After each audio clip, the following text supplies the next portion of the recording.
우리나라 질병관리본부장인가 하는 분이 여성이시죠.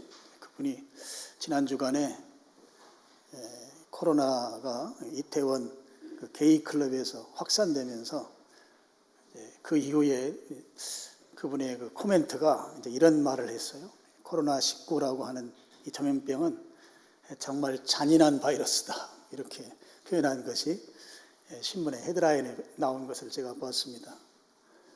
왜 잔인한가? 두 가지 생각이 들었습니다. 하나는 이 전염병 걸리면 일단 자기와 가까운 사람들에게 무차별로 전염시킨다고 하는 거죠. 아주 가장 가까운 가족들, 부모님이든지 또는 자녀들이든지 또는 부부든지 같이 식사하고 한 집에 사는 사람들에게 전염시키는 것 때문에 참 잔인하다. 그리고 또 한 가지는 이제 5월달 되면서 거의 이제 외국에서 들어오시는 그런 사람들 아니면 이제 확진자들이 거의 사라졌는데 다시 이제 문제가 되고, 그러다 보니까 제가 지난주에 이제 우리 성도님들이 예배당에 다시 찾아오시기 시작한다. 그래서 나름대로 이제 5월 달쯤 끝나면 회복되겠구나, 그렇게 제가 생각을 했었는데 저만의 생각이다 하는 생각을 하면서 거의 마무리된 것 같은데 다시 또 기승을 부리는 걸 보면서 참 잔인하다. 그리고 요즘은 우리 핸드폰으로 환자가 발생하면 바로바로 알려주기 때문에요, 어디에서 환자가 발생했는지를 금방 알 수가 있습니다. 제가 지지난주에 우리 아는 목사님 아버님 돌아가셔서 저기 전라북도 익산에 조문을 다녀왔는데 그쪽 동네 쭉 내려가다 보니까 그 논산에서 환자가 발생하고 막 그 시시각각으로 제 핸드폰에 그 지역에 가니까 막 이렇게 상황들이 핸드폰을 문자로 오는 걸 제가 보았습니다. 또 우리 동네에 환자가 또 발생했다는 것이 지난 주간에 또 있어서 참 잔인한 바이러스 속에서 우리가 좀 이렇게 승리하면서 살 수 있음이 감사합니다. 이렇게 예배의 자리에 있다고 하는 것이 얼마나 감사하고 빨리 좀 잦아져서 자유롭게 또 하나님 마음껏 찬양하고 예배할 수 있었으면 참 좋겠다 하는 생각을 다시 한번 합니다. 저희가 지금 쭉 그 예배와 관련된 말씀을 시리즈로 계속 제가 설교를 하고 있는데요. 우리들이 드리는 예배는 신약 성경의 가르침을 따라서 예배를 해야 할 것입니다. 그런데 신약 성경은 구약 성경과 달리 예배의 방법에 대해서 구체적으로 설명해 놓고 있지 않습니다. 구약은 출애굽기라든지 레위기를 보면 구약의 예배법 또는 구약의 제사법이 아주 상세하게 설명이 되어 있죠. 신약 성경은 물론 예배에 관련된 부분들을 우리가 충분히 살펴볼 수 있습니다만 구약 성경처럼 그렇게 자세하게 방법이라든지 또는 원리를 소개해 놓고 있지 않기 때문에 우리가 성경의 그 맥락을 보면서 우리 신약적 예배를 우리가 찾아가야 한다 하는 것이 신약 성경이 가르치는 그 예배의 원리인 것이죠. 특별히 이제 오늘 우리가 읽은 말씀은 우리 많이 알고 있는 말씀입니다만 이 본문 말씀은 지상의 처음 교회이죠. 예루살렘 교회의 예배의 모습이 오늘 읽은 말씀 가운데 있습니다. 아주 중요한 특징이 한 가지가 있는데요. 오늘 설교 제목처럼 그 특징은 모여서 예배를 드렸다고 하는 것이죠. 물론 이게 당연한 말이고 지금까지 이 부분에 대해서 우리가 이미 다 전제했던 내용인데 코로나19 상황을 지나면서 이 부분을 우리가 심각하게 다시 한번 상고하지 않으면 안 되는 그런 예배의 요소가 되어 있습니다. 예배에서 정말 중요한 요소가 무엇인가? 모여서 드려야 된다 하는 것입니다. 함께 모여서 예배해야 된다 하는 것이 중요한 예배의 요소이다 하는 것이죠. 여러분 46절을 보시죠. 날마다 마음을 같이하여 성전에 모이기를 힘썼다 이렇게 되어 있습니다.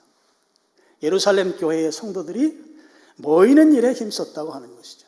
힘썼다고 하는 것은 모일 수 있는 여건과 형편이 돼서 모였다 이런 측면보다는 모일 수 있는 형편이 잘 안 되지만 이 모이는 일에 그 어떤 것보다 우선순위를 두고 거기에 참여하는 것, 이들이 열심을 냈다고 하는 것을 46절에 보여줍니다. 그리고 46절 시작하는 표현은 날마다라는 표현을 쓰고 있어요. 그들이 날마다 모이기 위해서, 날마다 모인다고 하는 건 상황과 여건이 날마다 모일 수 있는 그런 상황이 되지 않죠. 그러니까 모이기 위해서는 무엇인가 내 삶에서 결단해야 되는 부분은 결단하고, 포기해야 될 건 포기하고, 손해볼 것 손해보면서 모여야만 가능한 것이죠. 날마다 성전에 모였고, 또 성전에 모이는 것으로만 만족한 것이 아니고 46절 그 뒷부분에 보면 집에서도 그들이 모였습니다. 그럼 이들이 모여서 무엇을 하였는가? 42절 보시면 사도들의 가르침을 받았습니다. 요즘식으로 표현하면 성경을 교육받고 또는 사도들의 설교 말씀을 경청하고, 그렇게 볼 수 있겠습니다. 그리고 44절 이하를 보면 그들은 성도의 교제를 했습니다. 성도의 교제는 코이노니아이죠. 근데 이들의 교제를 보면 매우 구체적이고 실질적인 교제를 나눴습니다.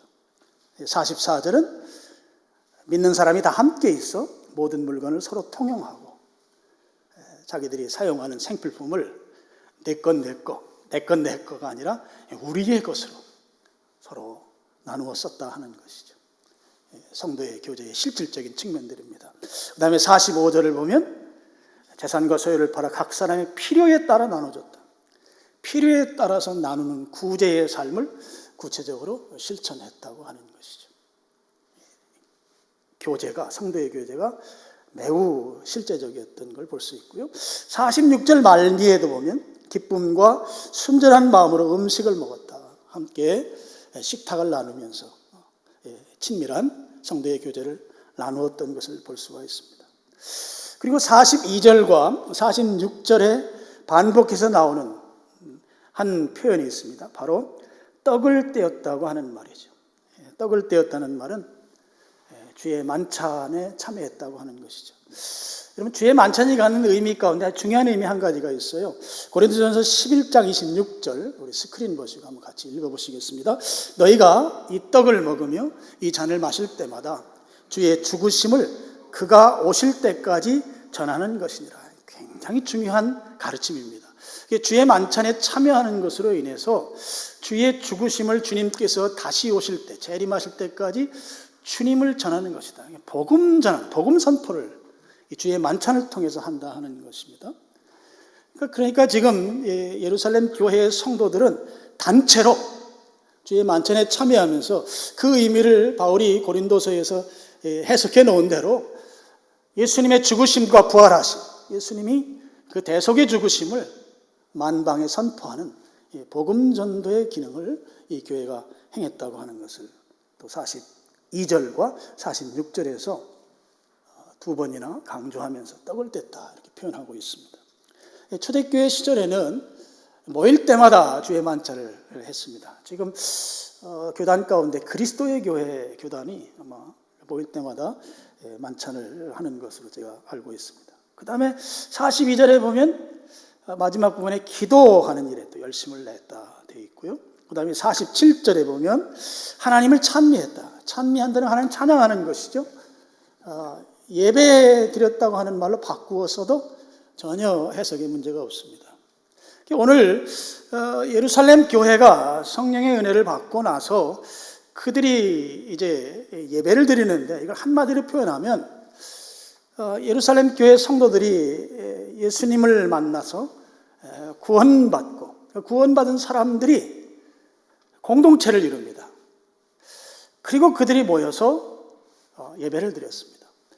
그러니까 예루살렘 교회가 공동체를 이루어서 함께 모여서 그들이 한 일이 무엇이냐 하면 하나님을 찬양하는, 예배하는 그런 공동체를 이루었다. 모여서 그들은 예배했다고 하는 것이죠. 오늘 이제 예전 같으면 이런 주제를 가지고 오늘 말씀을 나눌 이유가 전혀 없는 주제입니다. 모여서 드리는 예배. 그리스도인은 그럼 왜 모여서 예배를 드려야 하는가? 모여서 드리는 예배가 중요한 이유를 좀 함께 좀 생각해 보겠습니다. 말씀드린 대로 코로나19 전염병이 우리가 모여서 드리는 예배를 느슨하게 만들어 놓고 어떻게 보면 그동안 고민 전혀 하지 않아도 됐던 영역을 흔들어 놓은 상태가 좀 되어 있습니다. 그래서 이 부분을 좀 생각해 보지 않을 수 없는 것이죠. 첫 번째 모여서 드리는 예배의 이유는 공동체, 교회와 예배는 서로 분리할 수 없기 때문입니다. 떼놓고는 생각할 수가 없다 하는 것이죠. 하나님께서 우리는 개별적으로 부르셨습니다. 그러니까 우리의 구원받는 이 일은 개인적인 경험입니다. 개인적으로 예수님을 주와 그리스도로 영접하고 고백할 때 그에게서 이제 구원의 역사가 일어나는 것이죠. 근데 그것으로 끝이냐? 그렇지 않다고 하는 것이죠. 개인적으로 그리스도인 되면서 동시에 교회의 지체로 하나님께서 부르셨다고 하는 것입니다. 여기 지체라고 하는 표현은 항상 지역교회, 우리 이렇게 눈에 보이는 우주적인 교회가 아니고 가시적인 교회를 의미할 때에 지체라는 표현을 사용합니다. 하나님은 우리를 그리스도인으로 개별적으로 부르시고 동시에 교회의 멤버십으로 부르셨다 하는 거죠. 교회 지체이다 하는 것입니다. 골로새서 3장 15절 말씀 스크린 보시고 우리 같이 한번 또 읽어보시겠습니다. 그리스도의 평강이 너희 마음을 주장하게 하라. 너희는 평강을 위하여 한 몸으로 부르심을 받았나니 너희는 또한 감사하는 자가 되라. 그리스도의 평강, 이 평강을 위해서 그리스도께서 주시는 평강이죠. 그것을 위해서 한 몸으로 부르셨다는 거죠. 이 몸은 교회를 말하고 그리고 교회 안에 멤버십, 지체로 우리를 부르셨다고 하는 아주 분명한 말씀입니다. 골로새 교회를 향해서 우리를 교회의 지체로 부르셨다고 하는 것이죠. 우리가 교회, 이 몸으로 성경에서 말할 때는 항상 지역교회를 말해요. 우리 이렇게 눈으로 보이는 우리 비상민교회와 같이 이 지역교회의 멤버십으로 우리가 부름받았다 하는 것입니다. 그러면 개별적으로 구원받은 그리스도인이 되고 동시에 지역교회 멤버십이 됐습니다. 그럼 왜 하나님께서, 주님께서 우리를 교회의 멤버십으로 부르셨는가? 이 질문이 우리에게 나오게 되어 있습니다. 멤버십으로 부른 이유가 무엇이냐 하는 것이죠. 골로새 3장 우리가 15절 봤죠? 그 다음 구절입니다. 3장 16절입니다. 16절 그리스도의 말씀이 너희 속에 풍성히 거하여, 이 말은 아까 15절에 나오는 그리스도의 평강과 관련된 같은 의미를 갖고 있죠. 모든 지혜로, 피차라는 표현에 제가 빨간색으로 글씨를 써놨어요. 피차는 단수가 아니죠. 복수형이죠. 최소한 2명 이상입니다. 피차, 가르치고 권면하며, 그 다음에 나오는 내용이 전부 다 예배의 요소입니다. 시와 찬송과 신령한 노래를 부르며 감사하는 마음으로, 이 감사는 제 원문을 보니까 은혜예요. 카리스예요. 은혜 안에서 하나님을 찬양하고 해요. 여기 찬양이 예배의 요소이죠. 예배입니다.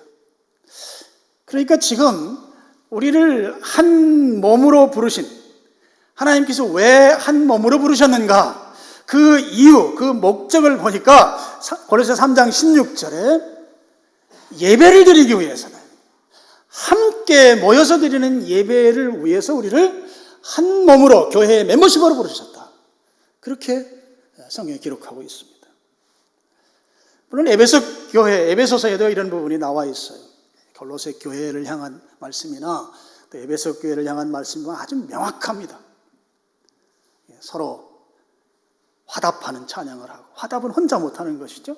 같이 해야 되는 것이죠. 피차 서로 권면하고 가르치고 함께 찬양하고 함께 예배하는, 그래서 우리를 한 몸으로 부르신 하나님의 목적은 하나님을 함께 모여서 예배하는 자로 세우시기 위한 목적으로 그렇게 한 몸으로 부르셨다 하는 것이죠. 그래서 여러분, 예배는 개인적 차원에서뿐만 아니고 이 공동체, 교회적 차원에서 우리가 이해해야 하고 또 교회로 모여서 예배를 드려야 한다 하는 것이 신약 성경의 가르침입니다. 두 번째로 모여서 예배를 드려야 하는 이유는 하나님께서 그렇게 드리는 예배를 원하시기 때문입니다. 하나님께서는 구원받은 자들이 함께 모여서 한 마음으로 함께 예배 드리기를 하나님 원하신다 하는 것이죠. 이것은 구약시대부터 지속되는 하나님의 관심이고 하나님의 소원이십니다. 어떻게 알 수 있는가? 출애굽의 목적을 통해서 우리가 알 수 있습니다. 출애굽의 목적이 가나안 땅에 사는 게 목적이 아니라고 제가 지난주에 말씀을 드렸어요. 출애굽기 3장 12절 말씀을 스크린 보시고 같이 한번 또 읽어보시죠. 하나님이 이르시되 내가 반드시 너와 함께 있으리라. 내가 백성을 애굽에서 인도하여 낸 후에 너희가 이 산에서 하나님을 섬기리니 이것이 내가 너를 보낸 증거니라. 개인이 아니고 여러 세대에서는 글씨를 좀 색깔을 바꿔놨습니다. 하나님이 이르시되 내가 하나님께서 반드시 너 모세죠? 모세와 함께 있을 것이다.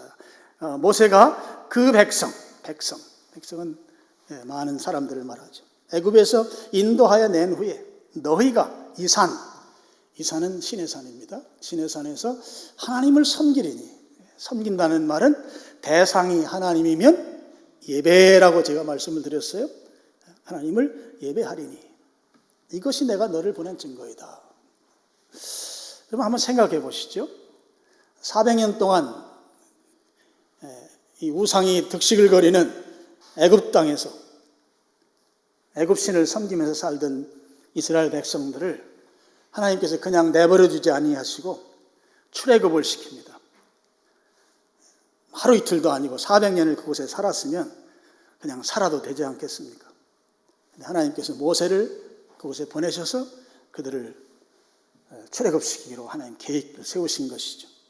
도대체 어떤 일을 이루시려고 하나님께서 적어도 400년이 지나면서 그들은 200만 명 이상의 인구가 되어 있는 그 엄청나게 많은 숫자를 그 지역에서 다른 지역으로 이동시키려고 하셨는가? 출애굽기 3장 12절 하반절 보면 아주 명확하게 나오죠. 신의 산에 와서 하나님을 예배하는 이것을 목적한 하나님께서 그 엄청난 일을 계획하시고 그 일을 이루기 위해서 모세를 그곳에 보내셨다고 하는 것입니다. 아니 굳이 그렇게까지 하나님께서 하실 이유가 무엇인가요? 여러분 200만 명이라고 하는 숫자가 적은 숫자가 아니죠. 그들이 400년 동안 터잡고 살던 그 지역에서 그들을 나오게 해서 신의 산에 오게 하고 그곳에서 하나님을 예배하게 하는 것, 이 일을 계획하고 추진하는 것이 이게 쉬운 일일까요? 이거 한다고 했을 때 거기에 동의하고 따를 만한 그런 사람들이 얼마나 될까요? 도무지 불가능한 일인 것이죠. 그렇지만 하나님께서 그 일을 주도하시고 모세를 쓰셔서 그 일을 이루셨습니다. 우상에 찌든 삶을 살았던 사람들이에요.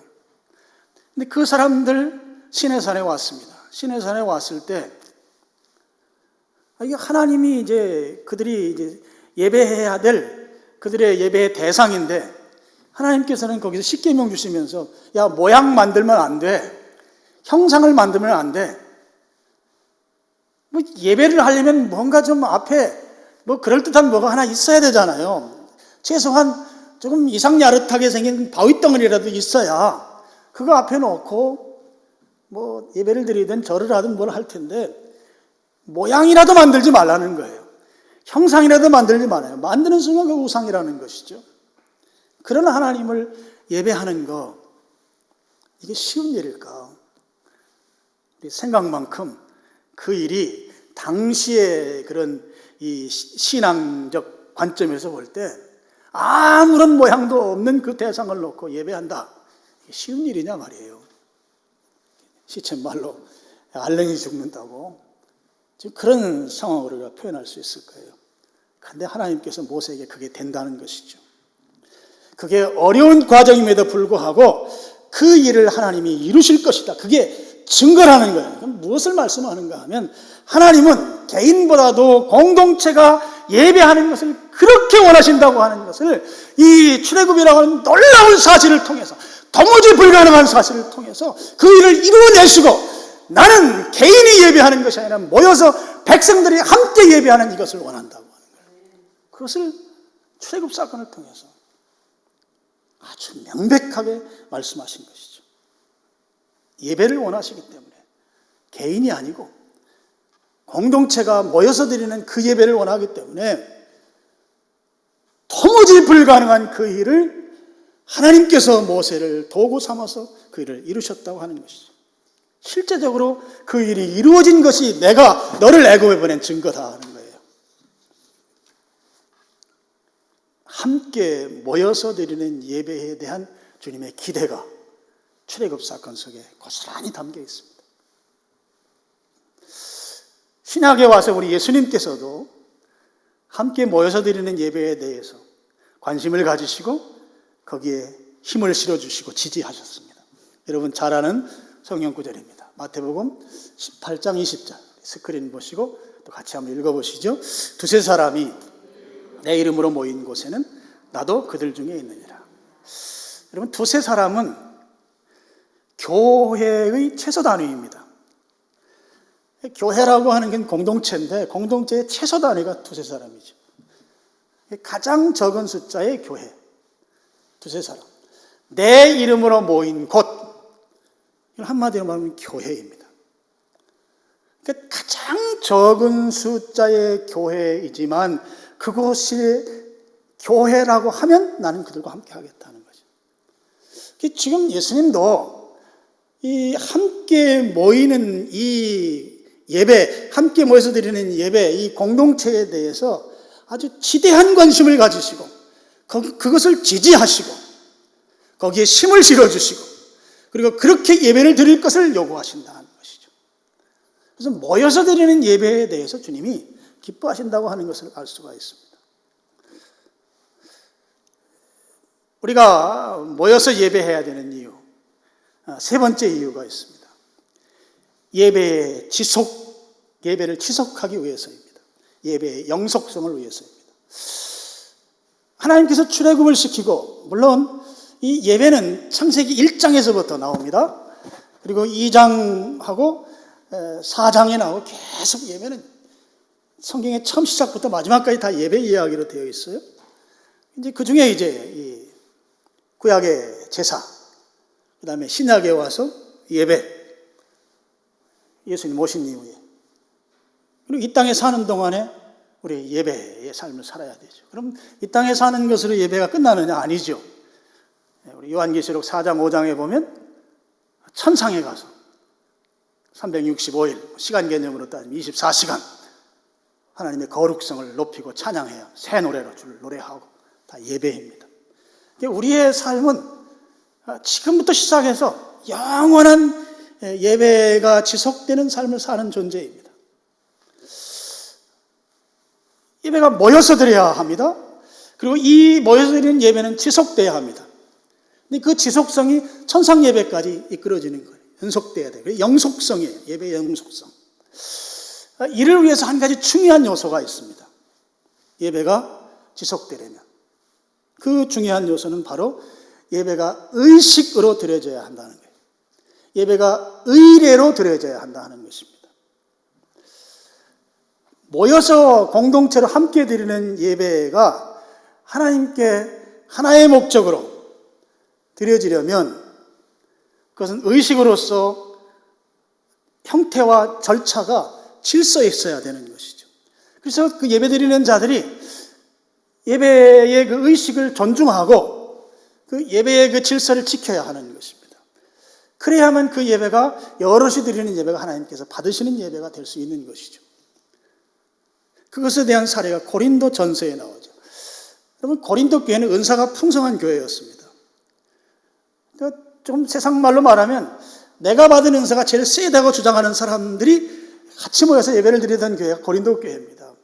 이쪽에서 막 센 방언하고 이쪽에서 예언하고, 그러니까 그 예배가 무질서한 거예요. 중구난방인 것이죠. 바울이 고린도전서를 통해서 야, 방언하는 사람들 너희들 통역하지 않으면 좀 입 닫아라. 무질서하니까.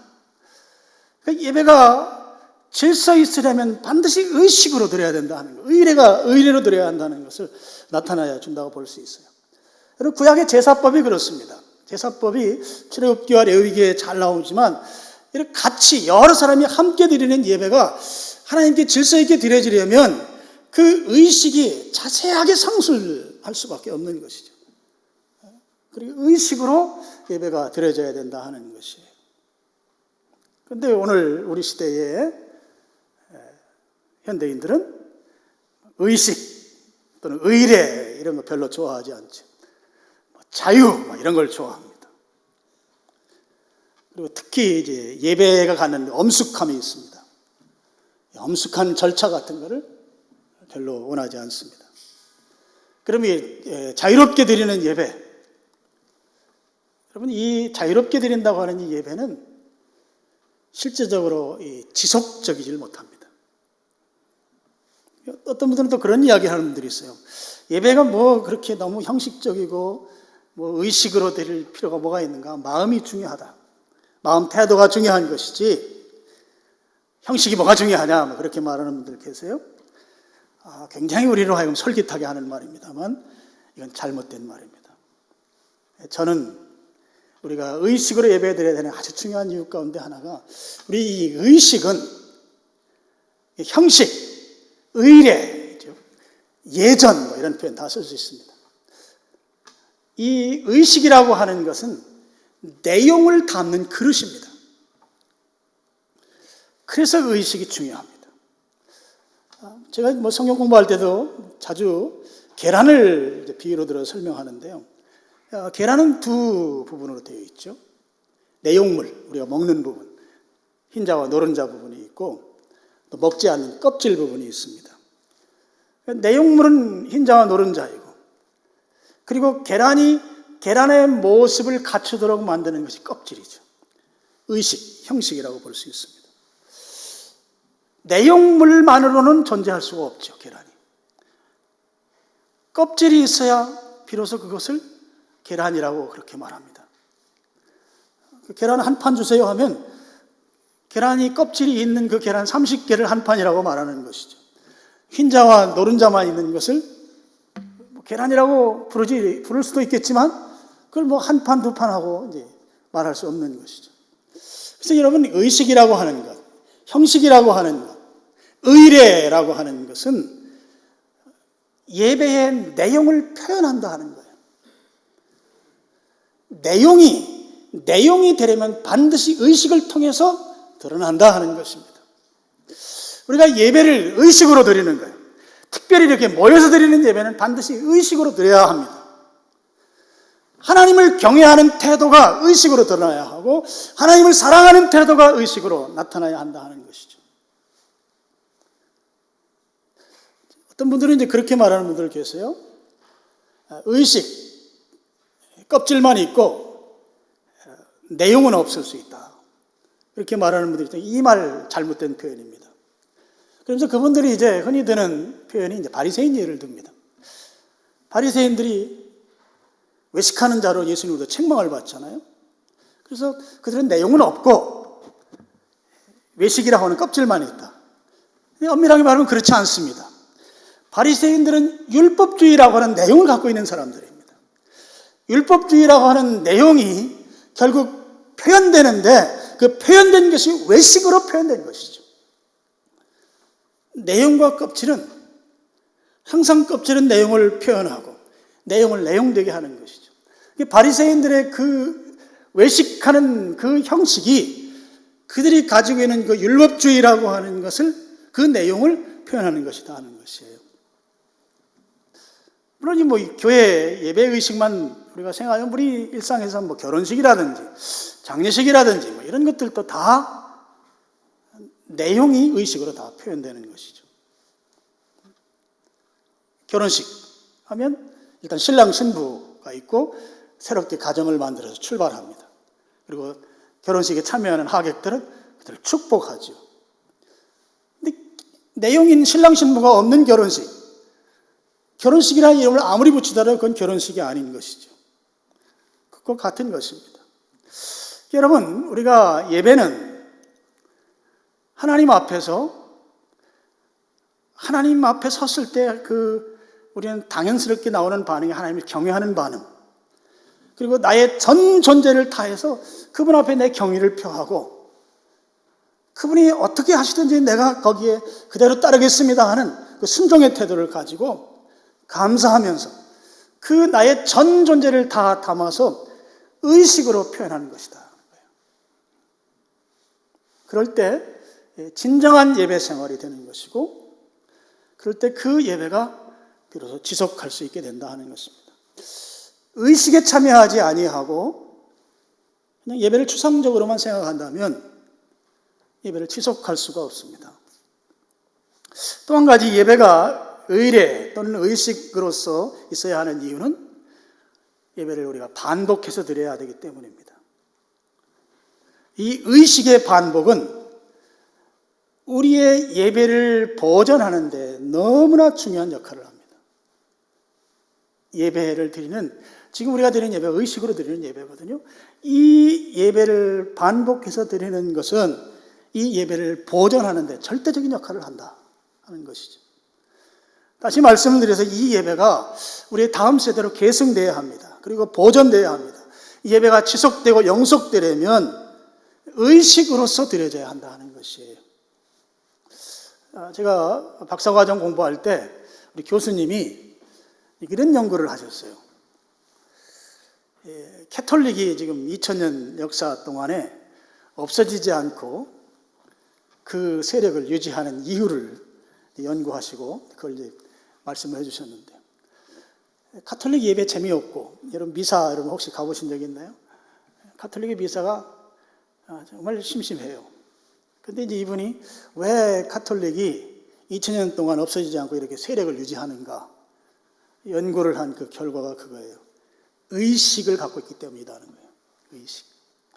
캐톨릭이 갖는 의식 때문에 이 캐톨릭이라고 하는 재미없는 예배를 드리는, 그리고 별로 사람들이 좋아하지 않을 것 같은 그런 모습으로 있음에도 불구하고 2000년 동안 꿋꿋하게 유지하는 이유이다 하는 거죠. 여러분, 이 의식이 주는 힘이 상상 이상으로 크다고 하는 것이죠. 그러면서 이제 그 교수님은 교회가 허물어지고 있는 이유는 이 의례, 의식을 소홀히 하기 때문이다. 그렇게 이야기한 적이 있습니다. 우리는 주님이 부르시는 그날까지 예배를 계속 드려야 합니다. 예배를 반복해야 하는 것이죠. 우리만 예배를 반복해서 드리는 것이 아니라 우리의 다음 세대로 이 예배를 계승시켜야 합니다. 그럼 이 계승시키고 예배를 계속해서 드리려고 하면 이때 이것을 가능하게 하는 것이 의식이다 하는 것이죠. 의례로서 예배를 드려야 된다 하는 것입니다. 제가 미국에 유학할 때 미국 교회를 좀 다닌 적이 있거든요. 근데 거기는 이제 11시 예배에 아이들도 같이 예배를 드려요. 그 교회는 제가 다녔던 교회. 근데 아이들이 초등학교 저학년 아이들인데, 우리나라 같으면 막 아이들이 예배 드릴 때 막 뛰어다니고 막 이렇게 할 거예요. 근데 그 아이들이 자기 부모님이나 조부모님 옆에 앉아서 그 예배 어른들과 똑같은 태도로 1시간을 예배를 드려요.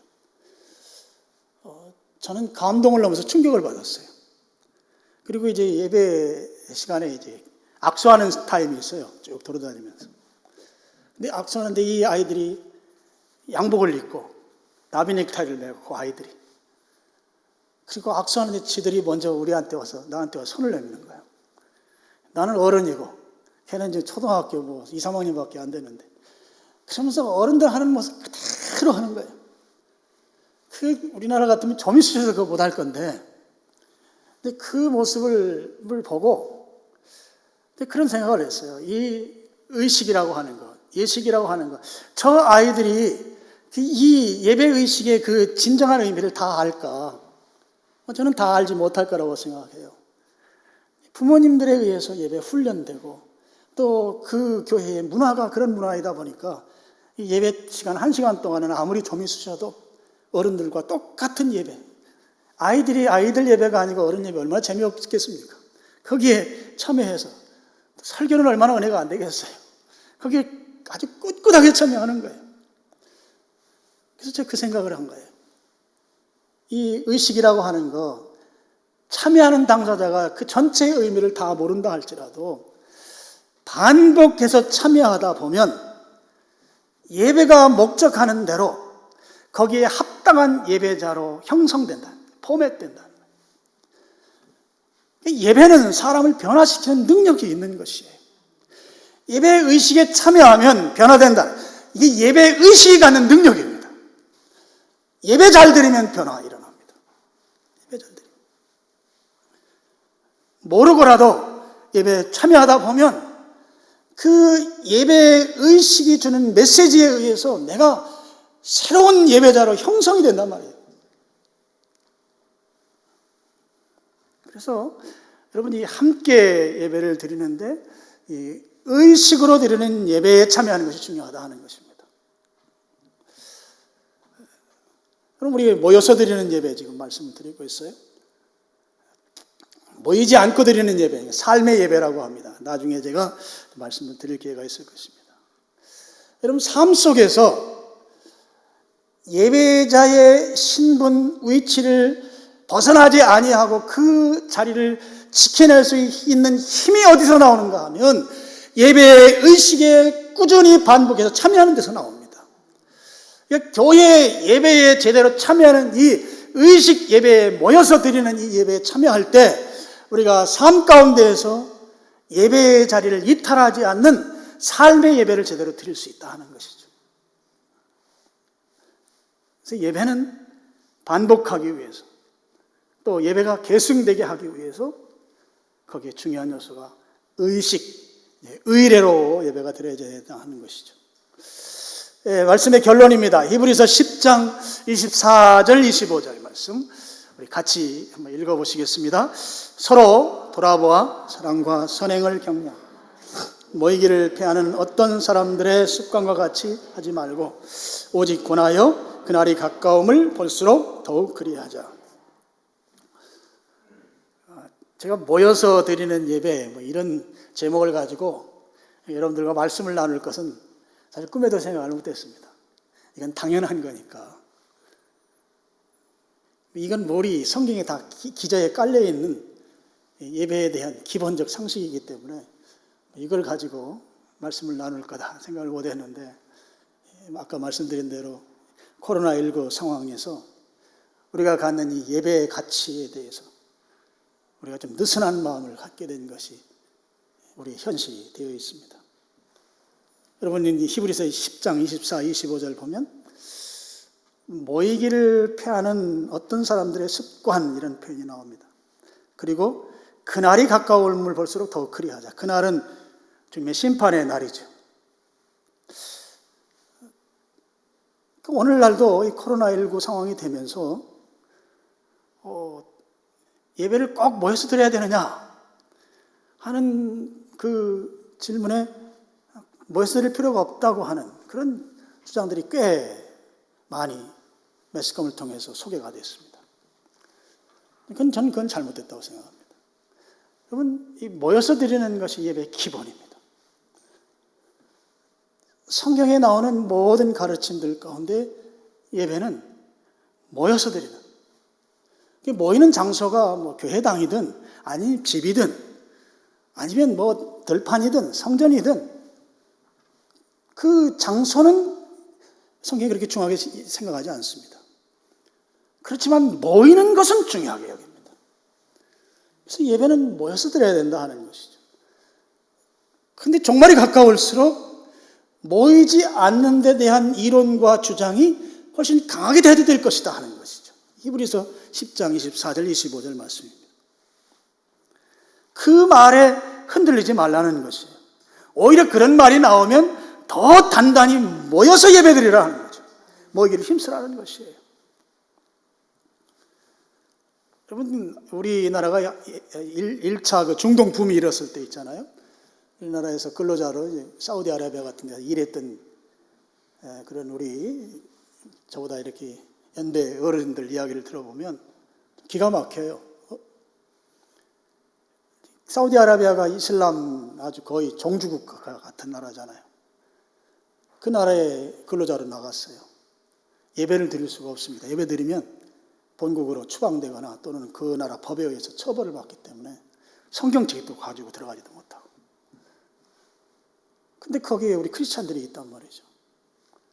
그들이 예배 드린 이야기. 어디 이렇게 모여서 한 장소에서 예배를 드리는 것이 너무 위험하기 때문에 그분들이 선택한 방법이 그런 거예요. 그 대형 버스를 한 사람이 운전을 하고 주일날 예배를 드리는데 1시간 동안 한 사람이 운전하고 가만히 한 자리에 서 있을 수가 없으니까 이동하면서 모여서 1시간을 차량이 운행되는 그 버스 안에서 같이 예배를 드렸더래요. 주일날마다. 이런 모여서 드리는 게, 이동하는 버스일지라도 모여서 드리는 게 중요하다는 거예요. 모여서 드리는 것이. 심판의 날이 가까울수록, 그날이 가까울수록 더욱 모이기에 힘써야 된다 하는 것이죠. 모이지 않는 것을 그럴듯한 이론으로 우리에게 계속해서 이렇게 저렇게 우리의 귀에 달콤하게 들려오는 시대가 점점 더 강해질 것입니다. 히브리서 10장 25절이 그걸 이야기하고 있어요. 그러면 그런 이야기 나올 때마다 우리는 어떻게 해야 되는가? 더욱 모이기를 힘써야 된다는 것이죠. 더욱 모여서 예배해야 된다는 것입니다.